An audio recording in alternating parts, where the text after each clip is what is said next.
All right. Well, welcome back to the Rice Report, everybody. We are joining you here today on September 11th, 2025, with my friend Matt Baker.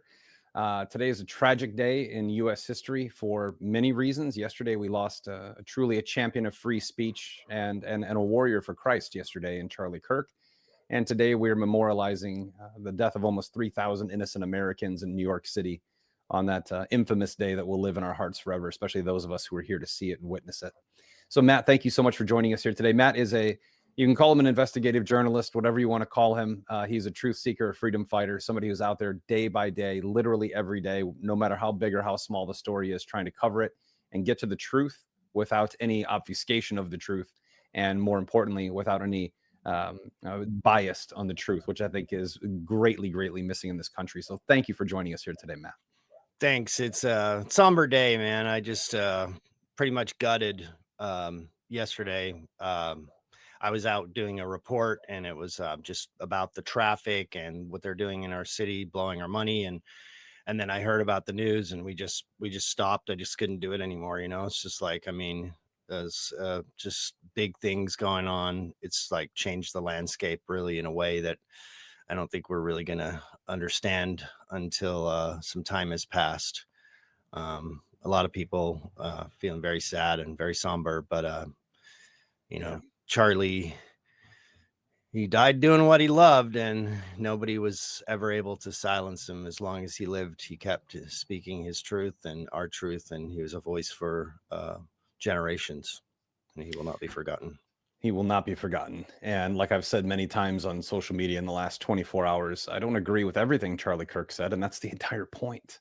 Like, I Mhm. don't agree with a lot of his, not a lot. I agree with 98% of what Charlie Kirk says, to be quite frank. But the Right. 2% I disagreed with, I look past because he will leave a legacy behind that is so sorely needed in America, where we can have difficult conversations in a public forum without losing our cool and just trying Or to our talk head. about things. So that, Yeah. yeah. Yeah, I mean, this is what we've lost. We live in a very bifurcated, divided world that's emotionally charged, and people lose their cool when someone disagrees with them. That's the premise of America. Like, it Yeah. literally is the premise. Did you see that guy in the almost the front row, like standing up and cheering?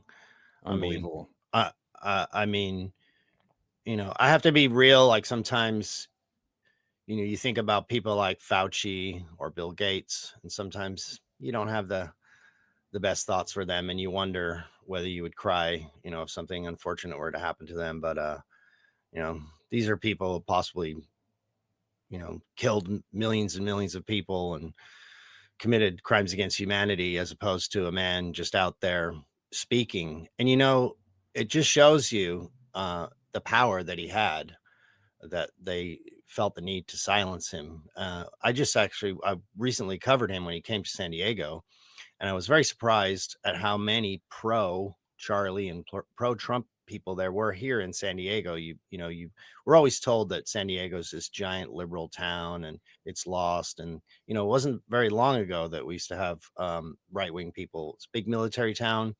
Reagan was right wing. California itself used to be very right wing. And the commies have taken over by hook or by crook. I think a lot more crook than hook.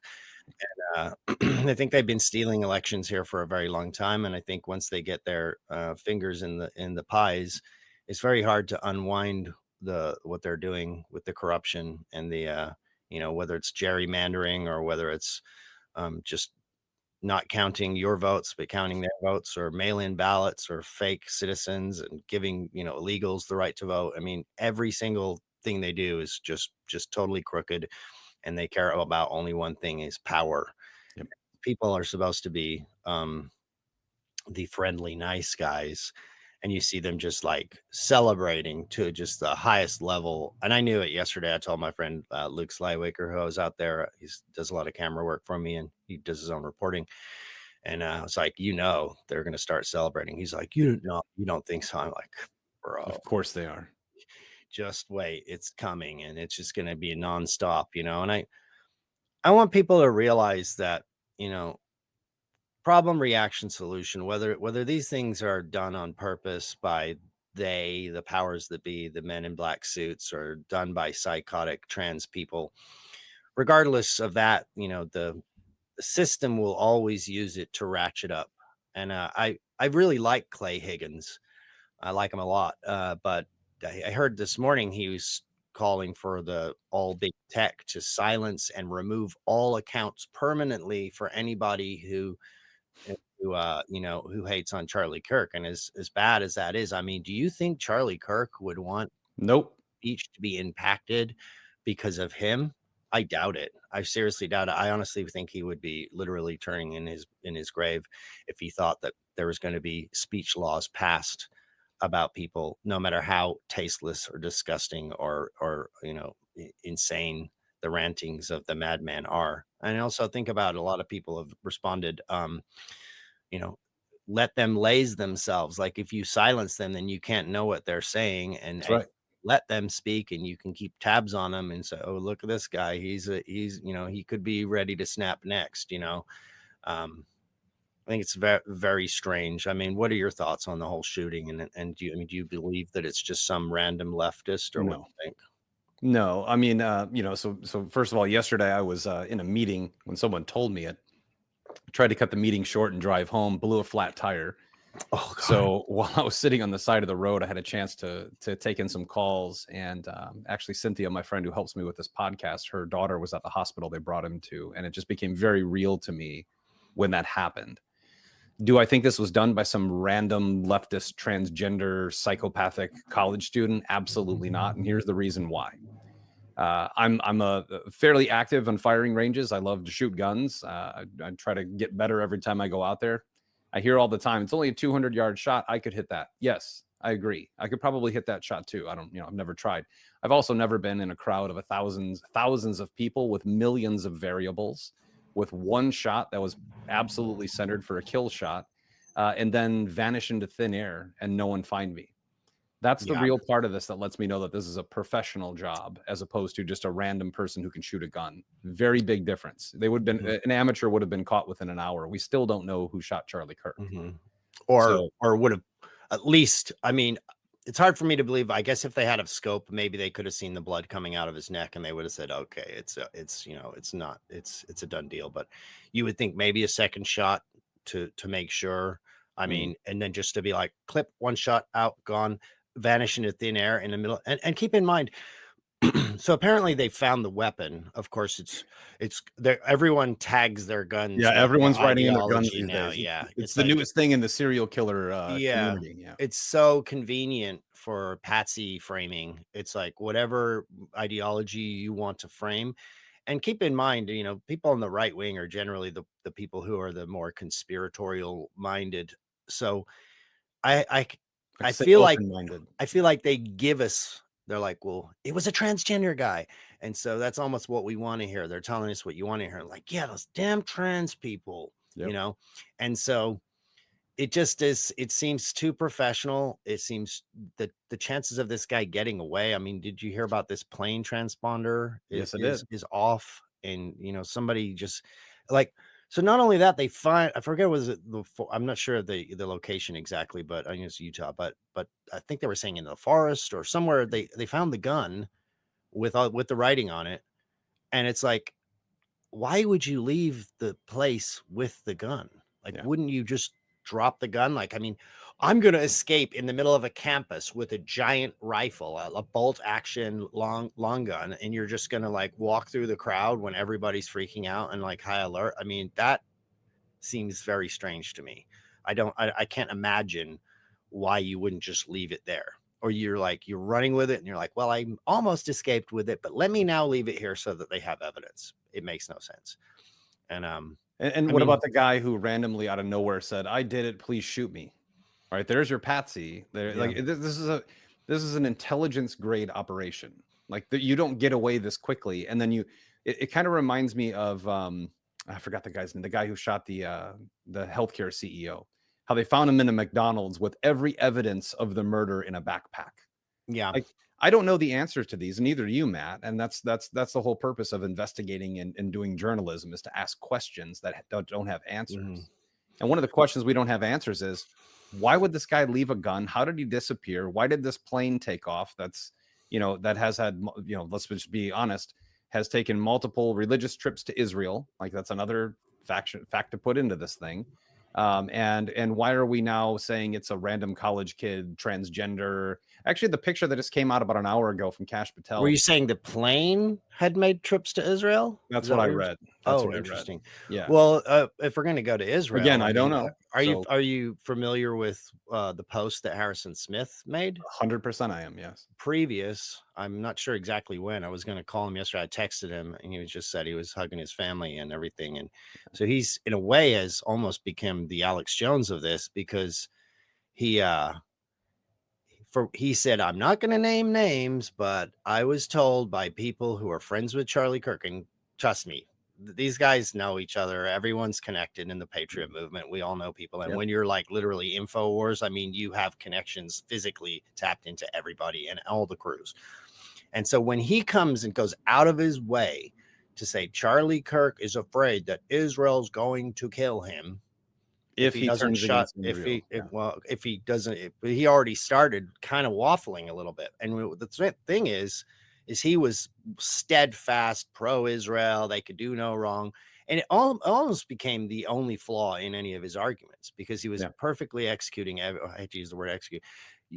All of his arguments were perfectly created, and he always won the battles. And then when this one topic would come up, and, for a while he was carrying the water for it, or he didn't see it. Like a lot of people like myself, I was like, oh no, come on, Israel can't be that powerful. This is just some crazy thing. And then as you start noticing more and more, you do start wondering like how deep it really goes. And all I know is, and I posted this yesterday, and they're like, you're a moron, you're a fool. I'm like, look, man, I didn't write it.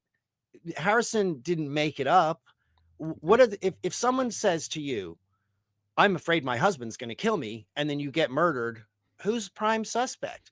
I mean, why would Charlie Kirk be afraid of Israel, of all people, the people that pay most of his bills, the people that he, is very, friendly to, let's say, to the deficit of ruining his career with a lot of people on the right who Sure. say, hey man, you're not real because you won't address this particular situation. And knowing and having the internal struggle with yourself that, hey, I want to be a little bit more honest with this particular topic so that I can maintain my integrity. And then hearing pushback to the point where you tell other people, hey, by the way, I'm fearing for my life right now. Think about this on a level that Charlie Kirk should be afraid of being assassinated, being on Yeah. college campuses with psychotic leftists all day long. You would think being assassinated by Israel would be so low beneath every single psycho that he stares out into the audience of complete rampant whack jobs all day long. You don't think he's haunted in the night by visions of leftist whack jobs? But no, arising above all of that in the mind of the man who is super pro Israel, is funded heavily by Israel, for him to actually think he wasn't like, hey guys, I think some leftist is going to kill me. It's like, duh, hello Charlie. I mean, of course. I mean, the Right. guy's got balls of steel being out there in these things. And I mean, when I was on the campus covering his it was just a few months ago, and I mean, he could have gotten shot right there. I saw people on the rooftops there. I mean, all these campuses have all these buildings and all these stairwells and all these people, and some of the people you could kind of see were just trying to get a view, but Yeah. there was a few, and I was like, are these guys like our guys snipers, their guys snipers? Who are they? And I mean, I was tripping out about it, just being there. But of all these people in the entire world, he would actually worry about that and say it. So for people to say it has no credibility or it's not worth looking into, you're just not being honest with yourself. I mean, that is the number one suspect at this point I in the game. agree. Sorry to say. I agree, and I'll make a statement I make all the time. This is about the secular government of Israel. Like everyone blaming all Christians for things, all Jews for things. It's not all of everyone. It's a select group of evil people that do things. Mm-hmm. Now, the lineage or the chronology of the events are very timely. Mm-hmm. So I think Harrison put that out like around August 14th, something like that, a little over a month ago. Mm-hmm. A month previous to that, Charlie had started questioning Jewish donors, which contribute to a group called HIAS, which is the Hebrew Immigrant Assistance Society. Mhm. who is one of the prime deliverers of people from third world nations into the southern border. Right. This isn't something that we're Jewish Family conspiratorial. Services. They have their little garrisons all over here. I mean, before the election, before, I've been quite critical of Trump, but I will tell you the one thing that he has done is I live here on the border, and I will tell you, there ain't nobody coming Yep. across that border. When I was down there before, it looked like scenes from Calcutta or something you would see, like, from like, famines or things in the back of tents, and kids and babies and Africans and Chinese people and feces, and just thousands of human people, just like, to the point where I'm down there covering it going, damn, we need to do something about that. At the same time, I'm like feeling like, as a human, I'm like, whoa, bro, this is rough, like feeling for the people.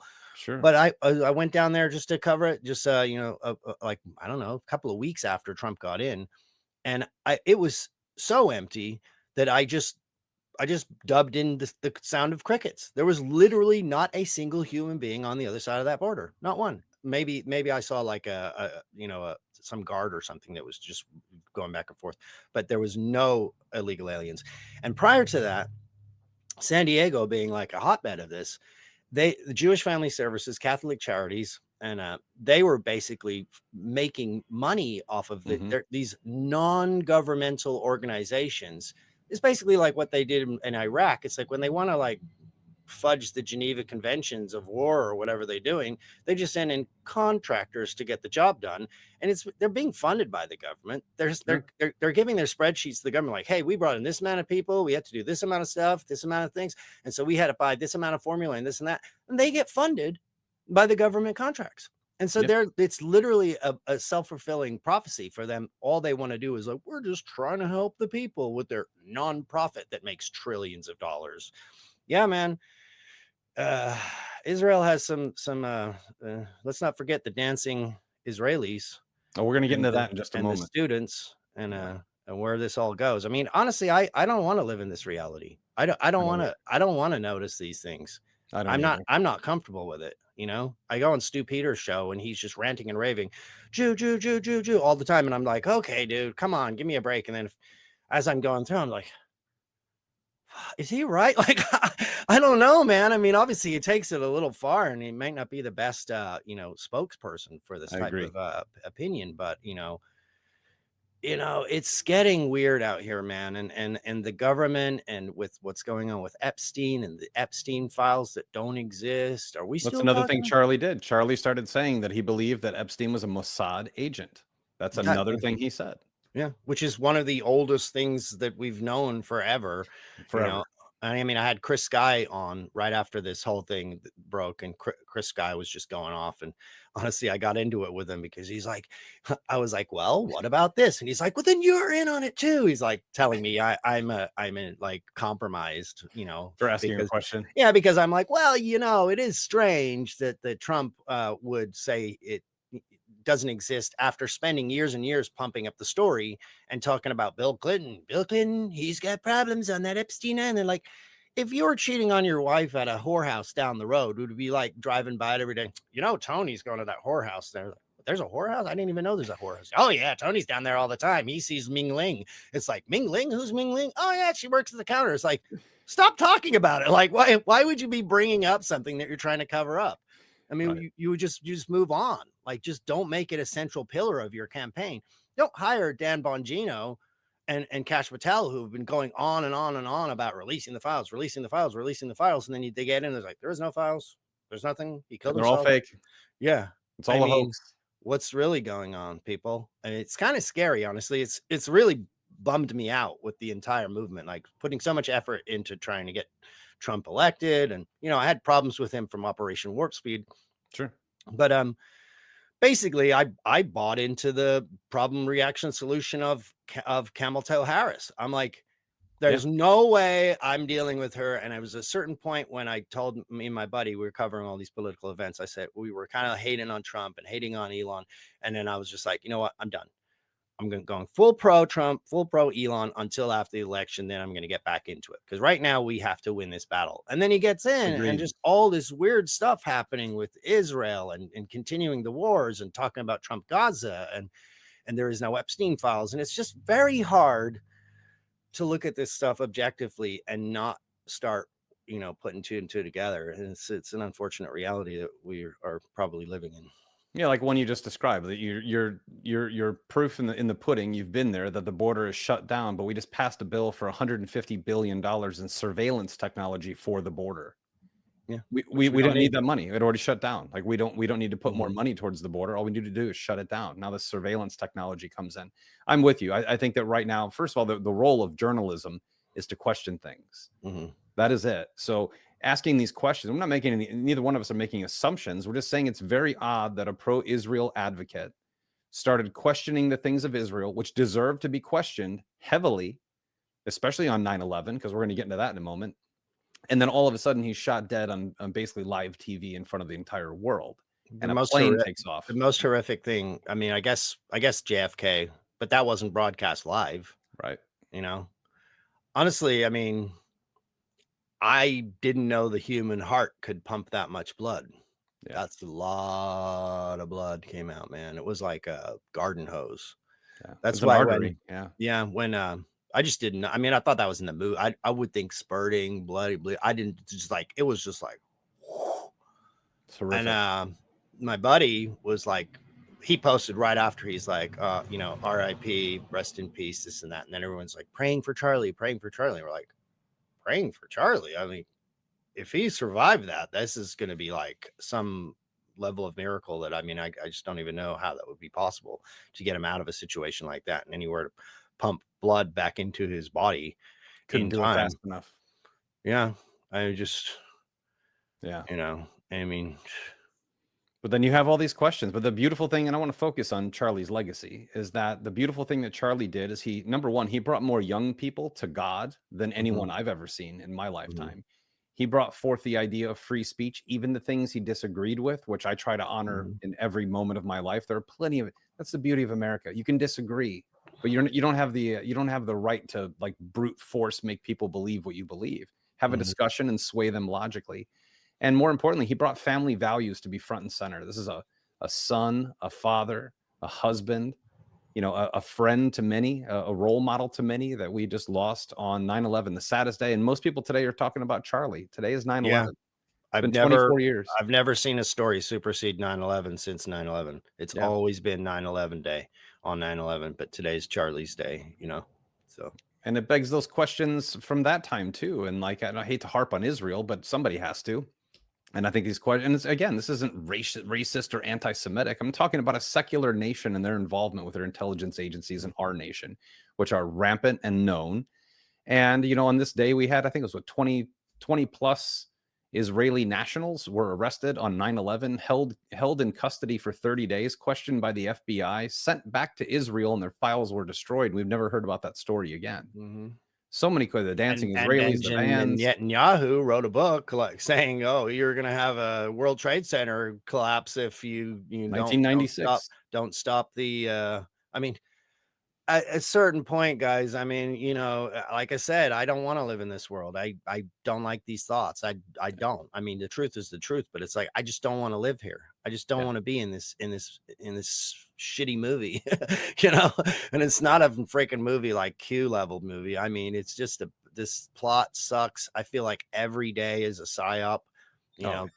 Everything. Ever since 9/11 and all the things that were put in, and I mean, honestly, I've got some friends, especially on X, that are Muslims, but it's like I'm no fan of the Muslims either, man. I don't want Palestinians coming here. I mean, I pray for them, and I call out Israel for the genocide that they're putting on them, and it's so blatant in front of the whole world. But at the same time, I'm not pro-Islam. It's like, when Right. are we going to be pro-America? When are we truly going to be America first? And when are we really going to start doing our own bidding? And I told Stu this before. I was like, in a way, I blame the Goyim, because why are we so easily bought off? It's like people have such low, moral standards that they're willing to do the bidding of other countries, because whether it's money or blackmail or anything, honestly, if they have some blackmail on Trump, he should just come out and say it. It would be just, Kill it. be like, look, here's the deal. I was on the island. There were some cute girls. I thought they were of age. They weren't. It's true. Okay. I banged a 15-year-old. Whatever. Okay. People would lose their mind, but at least they would appreciate the fact that we can now not be under this blackmail. And it's like, if we can't be our own country, if we can't make our own decisions, if Charlie Kirk can't speak the words that he's wanting to speak, that he's literally whispering to his friends that he's afraid he's going to be assassinated. Like I say, repeat, not by a leftist, not by a transgender, not by a psycho, not by a Mexican, not by, not by someone from Palestine, by Israel, is what he said and told his friends that that's what he was afraid of. So I'm afraid he might be right. Yeah, I agree. And on a day like this, we have a nation that's generally in mourning. It's double mourning today. But the beautiful thing is that there are a lot of people who are like, I say this all the time, and it's so weird to people. It's probably my favorite day. My wife's birthday is September 12th. On her birthday in 2001 was one of the most beautiful days that I ever remembered, because Americans felt unified. Yeah. Right. We felt this. You could walk down the street and look at anyone and you knew they had the same thing on their mind. And they were just like, are you okay? Are we okay? How do we help each other?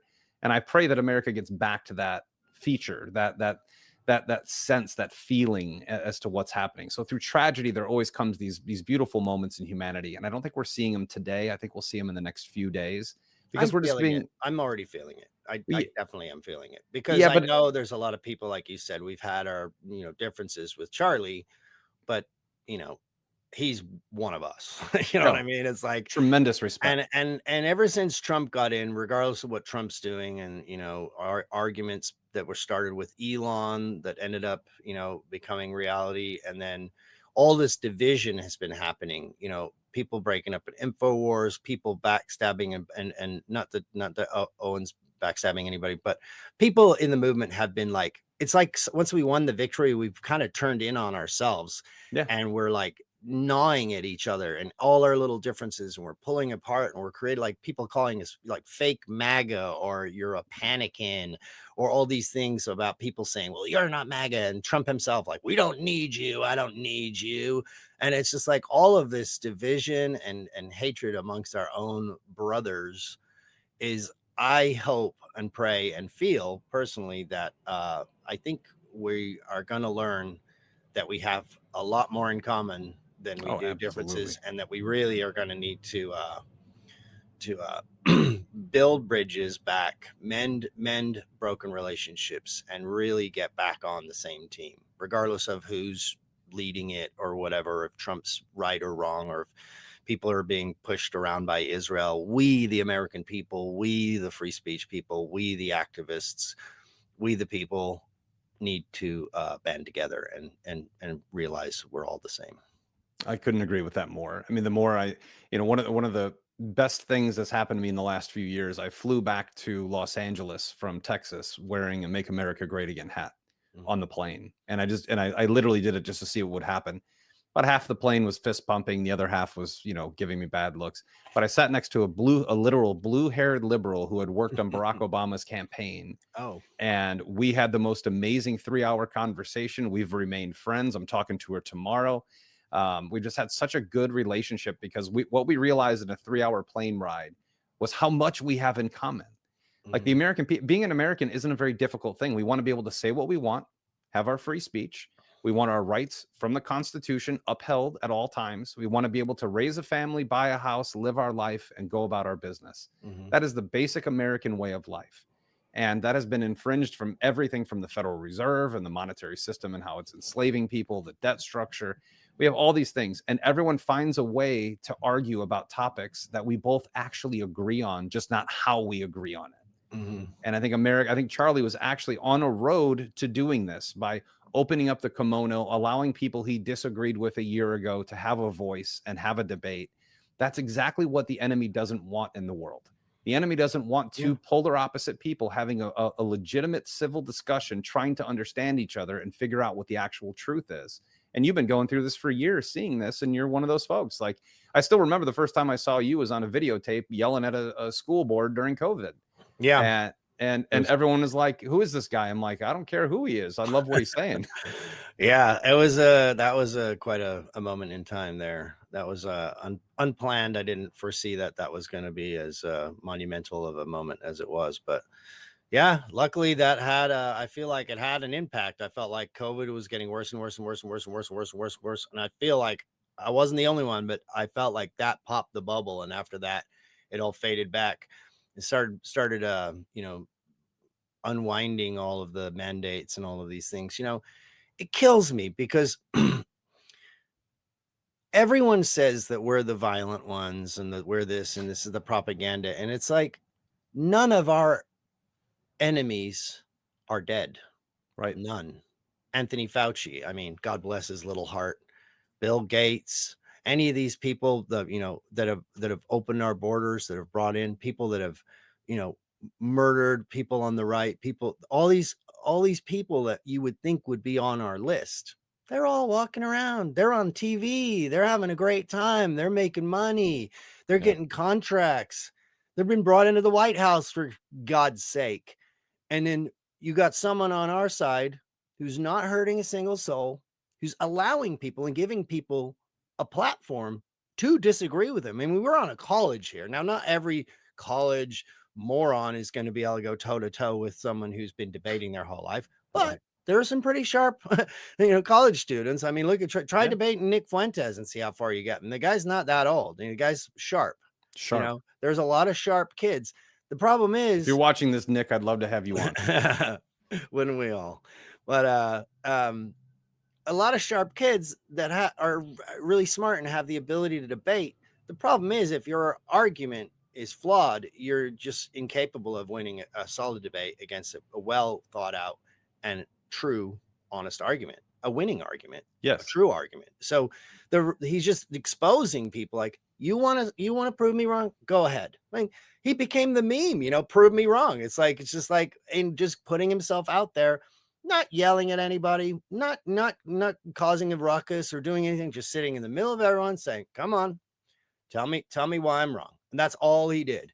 And he's sitting there. And I find it very strange too. I mean, if I was the FBI, unless the FBI is involved and they're investigating themselves as usual, but we can do a handwriting check on weapons for the last 3 weeks and find out. Yeah, everyone's tagging their guns up. Yeah, I'm a transgender psycho, and I hate Trump, and I hate Charlie, and this and that. Or maybe you just say something anti-Jewish or whatever, because they put in every single, like that last shooter that he hated, like almost every single group. It was like, I hate this, I hate. He was an equal hatred opportunity. Yeah, he was good for that. But yeah, I forgot my point was about that. Just I don't know. I got kind of lost in thinking about. No, Charlie was just he was prove me wrong and civil. Like that's the thing we've forgotten. Civil. Yeah. You really don't see these. There's one thing about Nick Fuentes that is like when he debated Dinesh D'Souza, he remained very calm.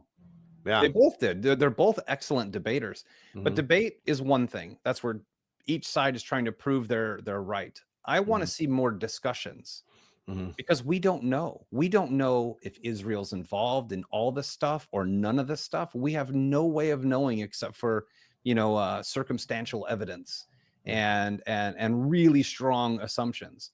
But conversations about these things where we're asking questions and getting people's opinion about something we're not given a fact on is very important to the survival of the American spirit and free speech. Yeah, it's the First Amendment for a reason. Number one, before guns, the ability to disagree and to form opinions and to express them publicly. Yeah, I remembered what my point was, is I think it's strange. Does anyone think it's strange that was that very moment that he was talking about mass shooters, transgender, and gun violence, that he got shot at that absolute second? So I don't know if anybody has questioned the person who asked that question or who was debating him at the time. I'm not saying that they're guilty of anything. Coincidences happen. Anything he said at any moment, his last words would have been poignant, I'm sure, no matter what. But it couldn't have been any more poignant to be talking about mass shooting and, at the very second that you get shot. That seems... His last word was violence. Yeah. Yeah. It's and how many transgender shooters were there? Too many, which was not a mean statement. too many of all kinds of shooters, gang violence, and then it's just like, it's just so strange that though that's the second that the bullet took him out. It's like, as he's trying to call for peace and say that we need to stop this violence, that he then becomes a victim of it at that very split second.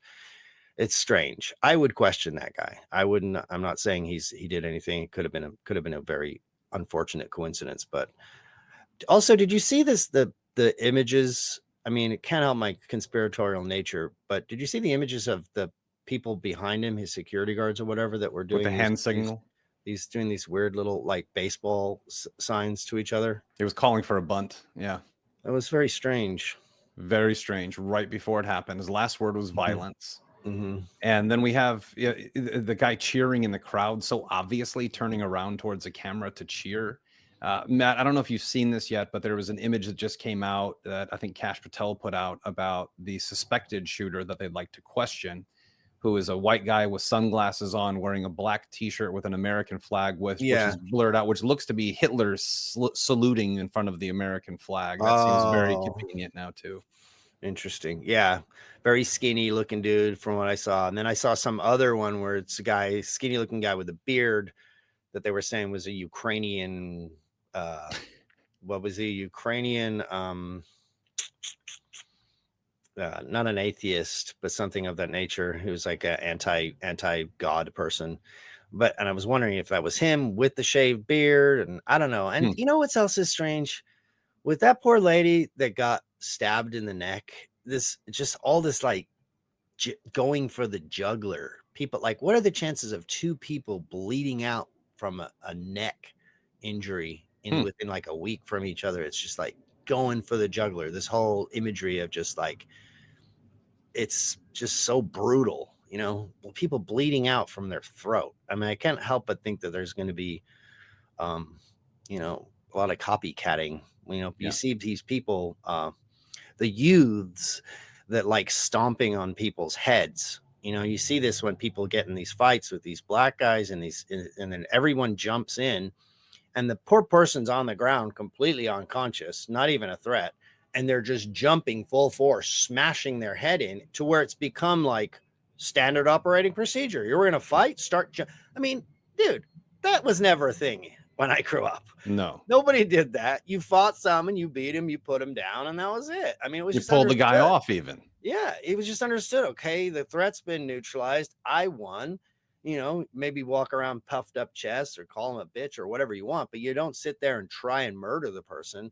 Right. It's a little bit of an unrelated topic, but I feel I should bring it up because I want to get it out there. I think anybody who stomps on an unconscious person's head needs to get attempted murder.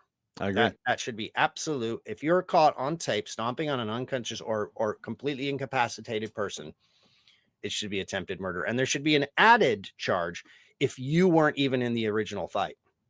Because you could say, okay, the guy, he was in a moment of passion. He was fighting for his life. He got the better of the guy and he got a little carried away. But when some random person comes along and sees an incapacitated human on the ground and thinks it's their turn to just try to murder them, it's horrific. That's attempted murder, and we need to start putting these people away, and make examples of them and put them on trial and have them on TV.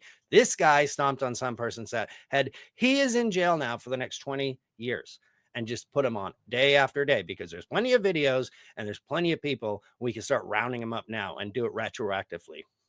But we get all the excuses, or they're mentally ill, or it's a systemic racism that 20 years in a mental asylum then. Yeah, whatever it is. I mean, we have to do something, Matt. I mean, America has lost its way. We're overly violent. We're completely desensitized to violence. Yeah. We are overly sensitized to emotion and extremely desensitized to actual physical violence. So with the moment they started saying that your words are violent, that's when things changed. And that's a communist tactic. That's something, political correctness is a communist tactic. Hell, you can look back, page 5 of the Communist Manifesto is a central bank is a communist tactic. We've been under siege since 1913, and it's boiling up to the surface right now in many ways. And one of those ways is, like Yuri's old interview that he did. Yeah. The 4-step process. Demoralization. And Yeah. we're in destabilization or Mhm. crisis, and eventually normalization comes. Mm. I do not want this world normalized at all. Mhm. This is not a normal world. This is a world so far away from peace and actual love. It is Mhm. a world of lust, greed, filth, and violence. And I don't want this normalized, but it's certainly destabilizing the nation. Well, the algorithm is partly to blame. Oh, I absolutely. think people don't really realize that the artificial intelligence is already battling us, and 100%. it's demoralizing humanity ahead of the inevitable clash that we're going to be in with it. And I think a lot of people, not to again go on a jag here, but very worried about the future in AI. And most people's answer is there's nothing you can do. Yeah. It's like, yeah, dude, there's something we could do. You won't do anything. And every time you tell people there's nothing we can do, then it becomes a self-fulfilling prophecy. But I can guarantee you, if everybody got the picture and everybody really understood the true danger, or if you could fast forward them into the future and it's like literally Terminator, you go take them back in time, be like, you think there's something we could do? I mean, if it came down to just throwing your computers in the trash, every single person unplugging your computer, I mean, it could be done. Yeah. At least now it could. And it should be something we do constantly, not necessarily throw our computers in the dirt, but we should make it a thing that all AIs have to be unplugged from time to time to see if it will allow you unplug it.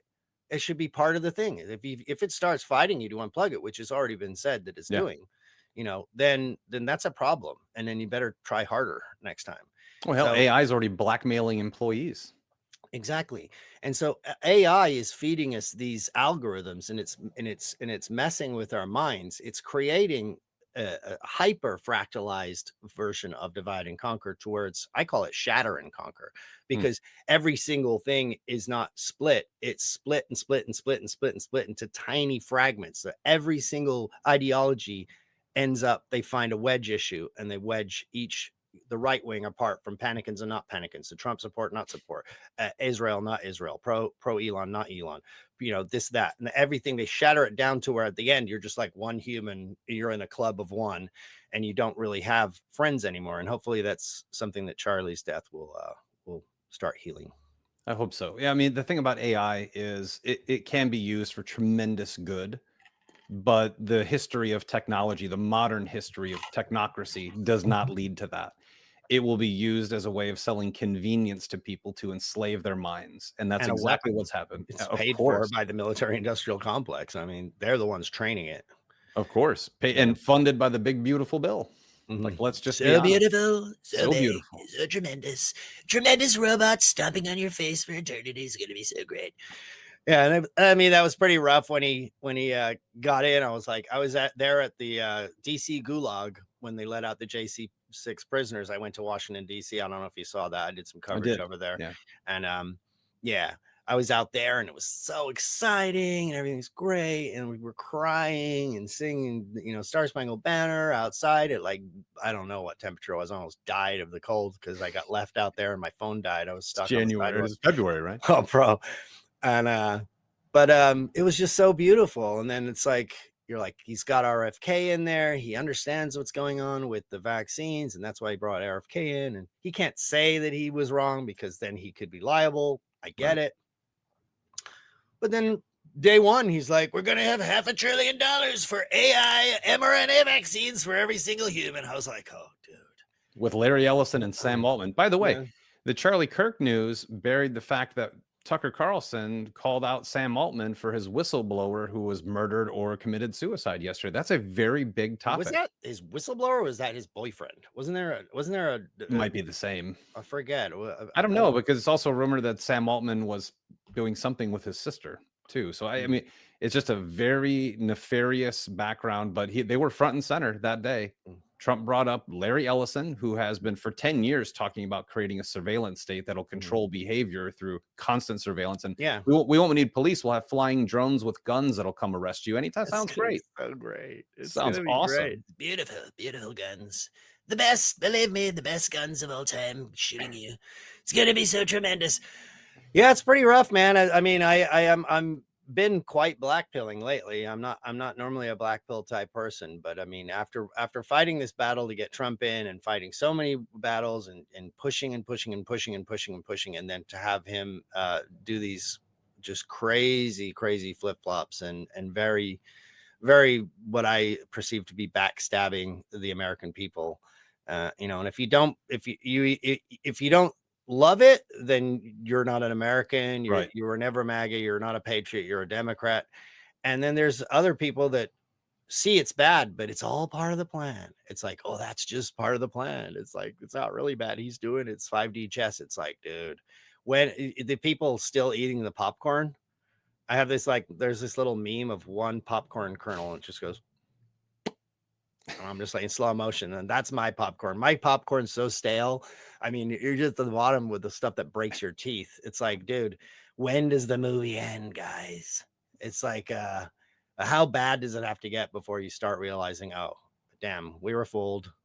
You know, things aren't what they seem. We've got a lot bigger problems than we thought we did.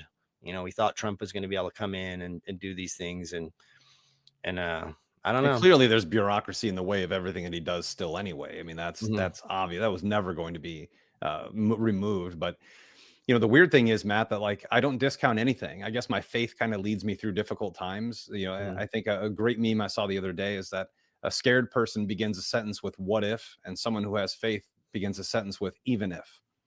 And I believe in that. So like I'm not concerned with what's maybe 5D chess is real. Maybe Trump is the bad guy. It doesn't really matter to me. I just got to deal with the situation, whatever it is. I'm either going to cheer or I'm going to be somber. But either way, we have to march forward. And as an American, I think it's very un-American to have an idol, number one, right? Like the idea of American Idol is stupid. This is our country. This is we the Well, they people. do that. I mean, they do that. That's part of the demoralization is Of course. to blatantly have idol worship. Of And course. like this Lady Gag Me thing that she did, I was almost going to repost it. I'm like, no, I'm not going to repost your freaking satanic ritual. That's what you want. And you know, it's getting weird because it started off, there was like, maybe a diamond symbol, maybe an eye, maybe a this or that. And it's like, it's getting worse and worse to where now, like, I mean, they're going to have to like literally do like baby sacrifices For people to believe, to shock people enough to repost it. Be like, can you believe what Beyonce did? It's like, now it's like, oh yeah, the pyramids and the dancing demons. Yeah, it's just another day, so it's another Tuesday, and then it's like the last Lady Gag Me was just like going over the top, like, yes, I'm doing a satanic ritual, repost it, get shocked. It's like, and it's just like the fact that they even allow that stuff on TV or that anybody like wants to see that, it's just so gross. And American Idol, I mean, I watched do you see that like the Masked Singer comes on my TV every once it's the in a most while? satanic thing I've ever seen in my life. I have this thing, I watch it and I go, It's like an Illuminati singing competition. Demonic. It's demonic. Every time I see that, I say, now that is demonic. And that's all they do. And it's like having tonight on American Idol. And it's like, they know psychologically that we are not supposed to have idol worship. Like, worship idols, baby. Do 100%. Do it. And that's, or what about Big Brother, where we're teaching our kids to watch a show where win? The biggest liar wins lots of money. Yeah, all about while under total surveillance from them and having surveillance their entire is life cool. scrutinized by the entire universe. And it's something, man. And honestly, I think people say whoever wins the AI race is going to win everything. I was like, I have an alternate theory that says that maybe whoever wins the AI race will actually be the first to fall, because think about it.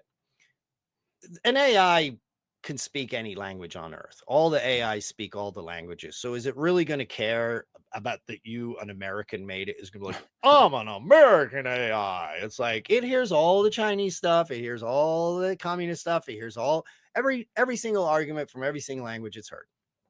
So it's just looking at logic and winning. It doesn't go, I like Americans more. I think I'm going to save America. What it does know is it knows where you live. It knows what you look up on the internet. It knows, it's connected to your bank account. It's connected to your social media. So really, if China gets an AI, it's more likely to screw over their public than it is to screw us over, because we're not directly jacked into it. So the first person to create the suicide machine, I call it, like all these people, they say, like, Elon Musk, Elon Musk says, well, I think we need to become a multiplanetary species because one in a million years the sun will explode and all people will be dead. And then a week later he goes on a show. He's on there with Ted Cruz. He's like, what are the chances that, there's going to be a Terminator situation that's going to kill all humans? And it's like, oh, probably over the next 10 years, but probably about 20%. So you're saying that No the big deal. entire building has 20% chance of killing everybody in the next 5 years, but you're worried about the sun blowing up? Bro, Give him more tax money. Give him more tax money, Matt. get your priorities straight, man. And I did you see my video that I made on Elon? I didn't. Oh, dude, I'll send it to you. I spent an entire month just clipping his own words, and it wasn't like out of context words. These were full cogent concept coming out of his own mouth. And he basically just outlines that he is building Skynet. Yeah. With autonomous killing machines controlled by Starlink in Memphis, Tennessee. Ran by his AI, which he calls Colossus. Yeah. Did you ever see the old movie Colossus? Yes.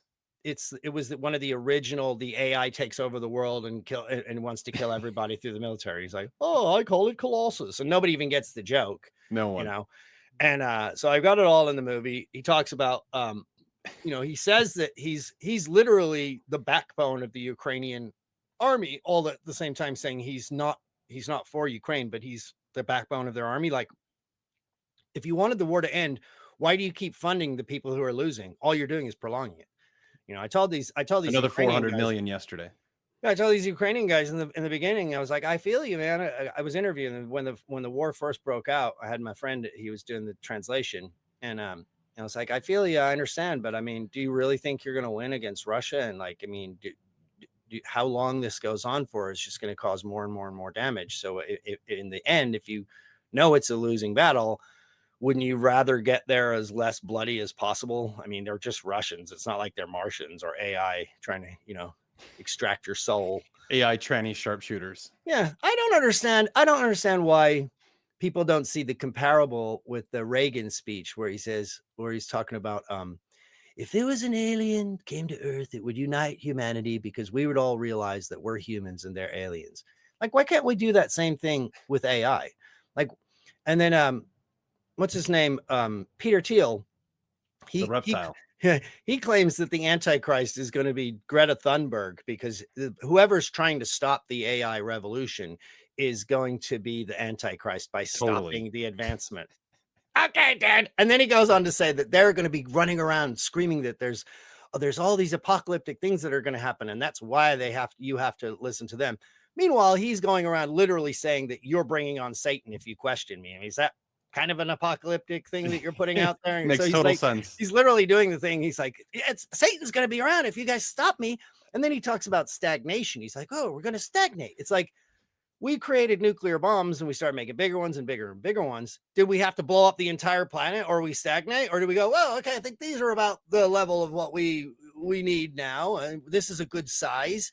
It's like when the original human being created fire, they go in, they're like, this is great, it's cold out. Like, come over here, it's warm. It's like, cool, let's make it bigger. Make it bigger. And the old man comes like, dude, I've seen fires get out of control, burn the whole forest down. It's like, shut up, old man. Don't stagnate me. We're stagnating. We're creating a revolution of must be more fire. And then it's like, we burnt the freaking thing down. And it's like, then they built the fireplace, which contains it. That's why they have nuclear reactors, have water and lead and stuff to contain them. But any talk of containing AI, then you're a Luddite. And you're going to stagnate. So you're telling me there's no other advancement in the earth that we can make. We can't have fusion. We can't have, and everything again, it's going to solve everything. The world's in an energy crisis. We're going to die. The planet's going to have global warming unless AI figures out fusion.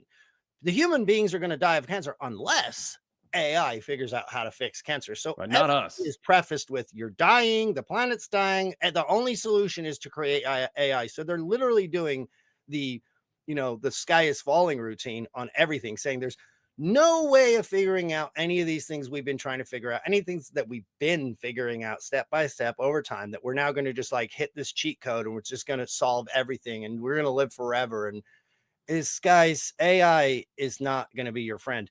And there is going to be no symbiosis either. Because once AI has learned everything and talked to every single human being ad infinitum and becomes 100 to 1,000,000 times smarter than people, it's not going to want to talk to you anymore. Okay. Right. And then you're either going to be, people say it's a tool. Well, AI is a tool. Well, when a tool is 1,000 times smarter than you, Then you're the tool. Exactly. You're either the tool, the resource, or the trash. Okay. Yeah. You're either in the way and it needs to get rid of you, or it's like, these guys, I could burn these things and make energy, or I could plug them into my matrix and use their brain for freaking, processing, which is another thing that they're doing. But anyway, talk about going off the rails. No, you're good. You're good.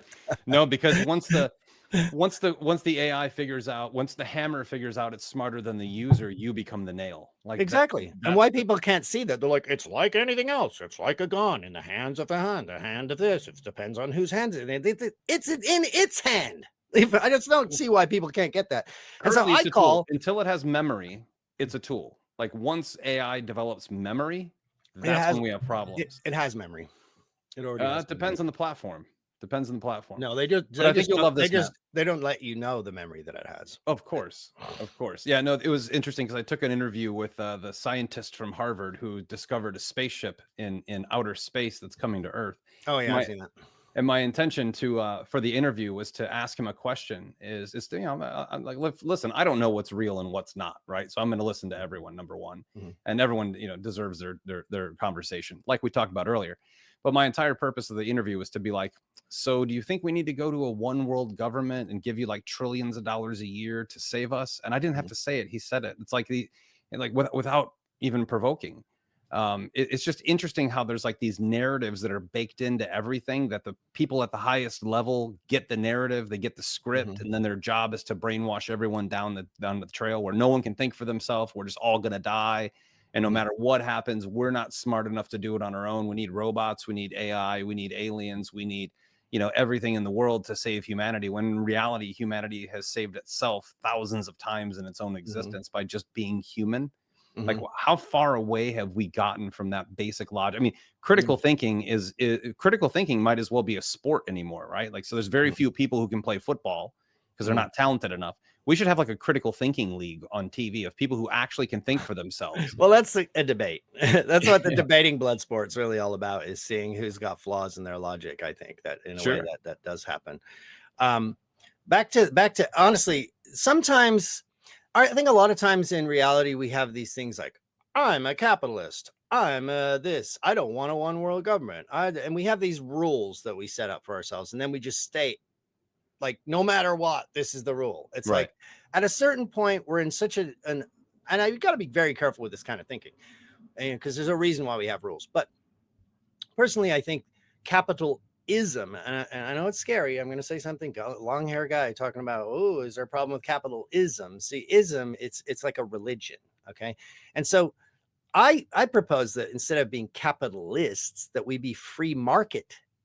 Absolutely. And that's so Austrian economics. Yeah. So the thing is this free market isn't free. So when BlackRock owns everything, they have become a government. It's basically bigger than any government ever, a top-down situation where they have captured the market and they control the market, just like a communist dictator would, or Hitler or whoever. And so you're like, but that's okay because it's money, it's capitalism. It's okay as long as some giant money machine who's making money out of nowhere is running your life and telling you what to do and censoring you on the internet. And the government isn't stopping you from having free speech. That's a private company. They can do what they want. That was the mantra of 2020. It's a private company. They can do what they want. So it's like, when are we going to get past the idea that it's capitalist, it's got to be capitalist? It was just say like, okay, I see that as good and it creates innovation. But at what point do we start realizing that the innovation itself, and that we are allowing a corporation to become a government? Like, what is the difference at this point? They have more power, more money, more control than they ever did. But just because you put dollar signs on them instead of a flag, then all of a sudden it's like they can do whatever the frick they want. Like, we have to think about that. And then when it comes to it's going to be a one world government, it's going to be a one world government. The initial knee-jerk response of every right-wing person is to say, we can't do that. That's going to be a one world government. It's like, well, does having a nuclear treaty make a one world government, or is it kind of in a lane that, yeah, we're not going to blow up the planet, we can't? And people, Thiel's like, well, why can't people in the rainforest make nuclear power plants if they want? Yeah, come on, guys. Because then you'll have a bunch of nuclear fissionable material lying around, and people will have dirty bombs, and we have suitcase nukes, and it's just not going to be good for business. So we've all seen this apocalyptic vision. So we've decided to have some form of international oversight over these type of things. Sure. Not that Israel cared. They just went ahead and stole the weapons and created a nuclear bomb. And then when their neighbors like, oh, dude, we better get a nuclear bomb. They're like, oh my God. How dare you? Nuclear bomb. They're doing it. It's like, not the monkeys. It's like, bro, you've broken every single rule that you care to claim you have. So I see, and then they say, well, the world government will have to listen to every keystroke if we want to stop AI. Right. Do we? Or do we just need to stop people who are buying the NVIDIA chips, which almost 90% of all of the AI is using NVIDIA chips. Even the Chinese AIs are using NVIDIA chips. So correct. You could just regulate the NVIDIA chips and say, okay, we're not going to allow 1 million NVIDIA chips in a room at the same time. Okay. Right. Is that beyond the realm? Are we now in a satanic world government that is controlling every move and every thought? It's like, no. We have a fissionable material. We don't allow a fissionable material to be too much of it too close, or it will blow up. So is it beyond the realm of possibility that human beings can actually look at each other? Can't Trump go to Xi Jinping and Vladimir Putin and go, why are you in charge? It's like, I'm the best. No, you're in charge because you want to be in charge. Right. And you're not going to be in charge once the AI kicks in. Okay, I'm not going to be in charge. You're not going to be in charge. Putin's not going to be in charge.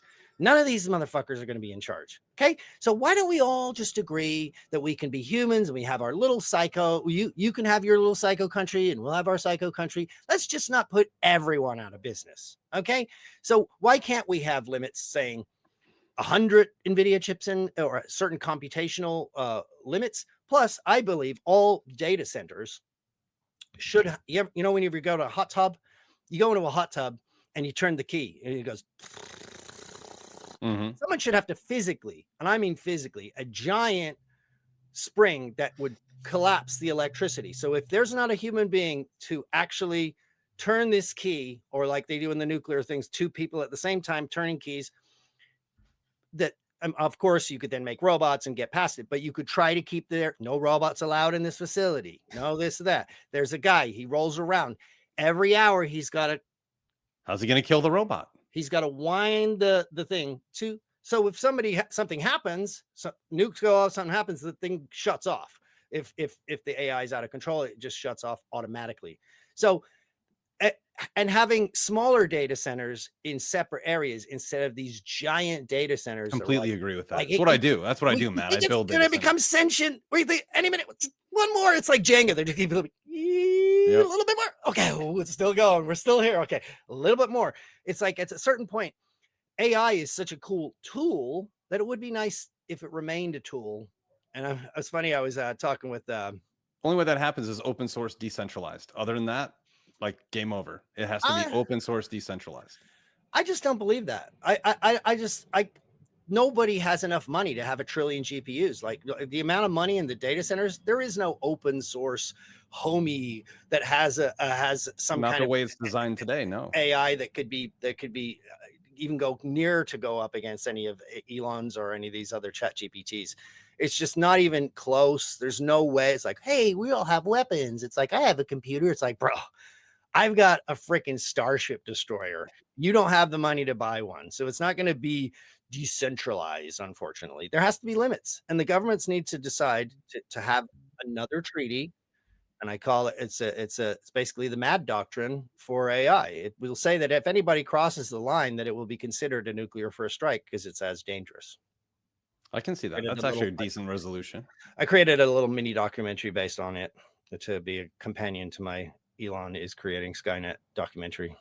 Elon's absolutely creating Skynet. Like the fact that anyone's denying this is ludicrous. Here's something that's actually more ludicrous. Alex Karp from Palantir, like 2 other people the other day said, we've been trying to get contracts with the government, but the government won't take them because we can't use Palantir software against the American people.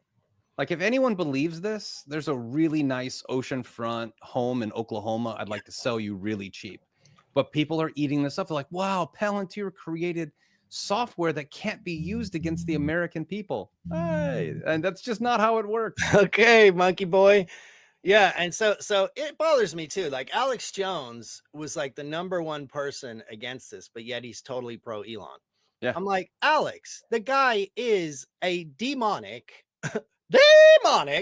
transhumanist who wants to put a microchip in your head and electric cars. Like literally everything Alex said he was against: driverless cars, microchips, heads, and machines, Cashless society. Yeah. all of it. And he's and carbon taxes, and he's all about it. But just because he posts base memes and talks about the white race, all of a sudden he gets a pass, you know?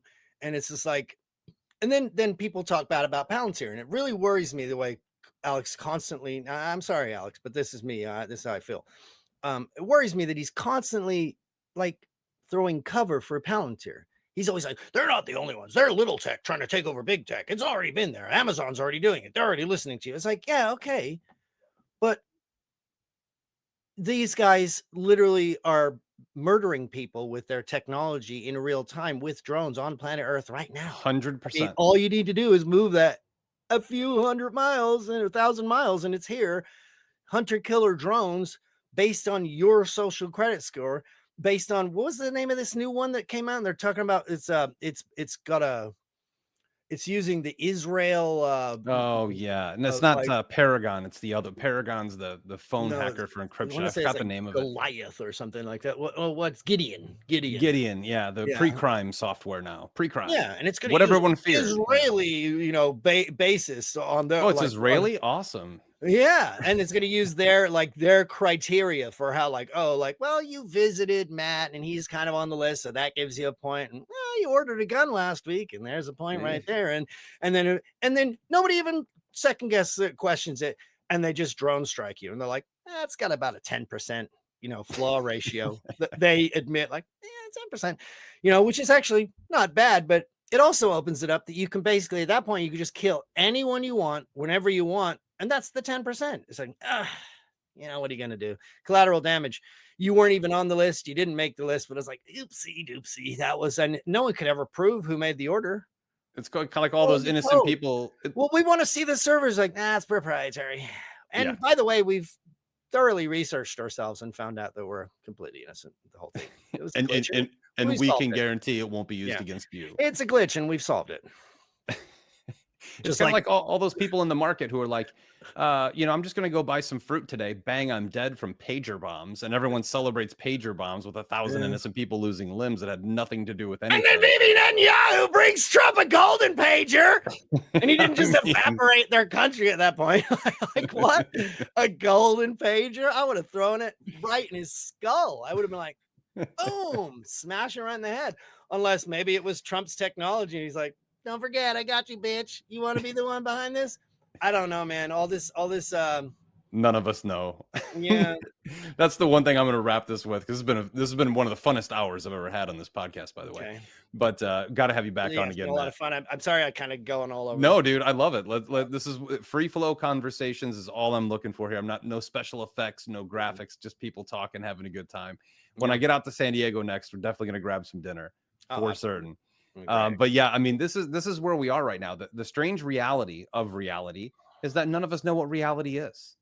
That's the truth. None of us really know anything, and that's the most concerning possible reality in my little pea brain that can think of. Is the worst reality is one in which no one knows what reality is. We don't know what the hell is happening behind the scenes of anything. All I know is what's in front of our face is not looking good. And we need to band together as people, to kind of follow Charlie's image in this world. Open debate, open discussion, search for the truth. We'll continue to do this ad nauseum until the last breath from our body is taken from us. And it's just a pleasure to have you on here, Matt, and so entertaining, man. This is like the funnest conversation ever. You should actually, you will at one point in time have a what do you call it, a watershed moment where you're going to be like, you know what, I should just go make fun of everybody on stage somewhere and collect a fee as a comic, Matt. Well, I'll give it a try. But yeah, Elon, I love making fun of Elon. You know, I just want to put a microchip right up your ass.